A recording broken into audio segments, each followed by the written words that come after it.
Yo, what's up sa inyong lahat mga ka-dreamers? Kamusta kayo? Ayan, Merry Christmas sa inyong lahat and syempre Happy New Year sa inyong mga ka-dreamers.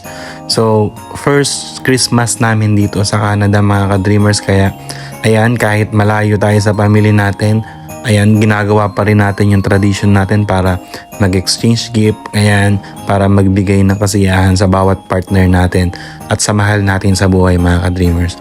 So ayan mga ka-dreamers, lagi nyo lang tatandaan na ang essence ng Christmas mga ka-dreamers is hindi yung marami tayong handa, hindi yung marami tayong kailangan o may mga bagay tayong natatanggap mga ka-dreamers. Lagi nyo tandaan na yung mga bagay na yan, yung handa, yung gifts and everything mga ka-dreamers is bonus na lang yan. Ang pinakamahalaga talaga sa Christmas is syempre is yung i-celebrate natin kung ano ba talaga yung essence ng Christmas, kundi si Jesus Christ mga ka-dreamers. So, kailangan magdasal tayo, purihin natin siya dahil birthday niya, and syempre isa yan sa mga essence ng Christmas ay yung buo yung family nyo mga ka-dreamers.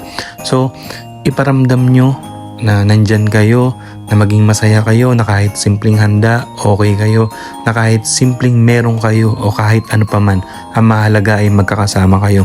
Yun yung the best at ang essence ng Christmas mga ka-dreamers. Kaya sa munting pamilya namin mga ka-dreamers, binabati ko kayo ng Merry Christmas and a Happy New Year.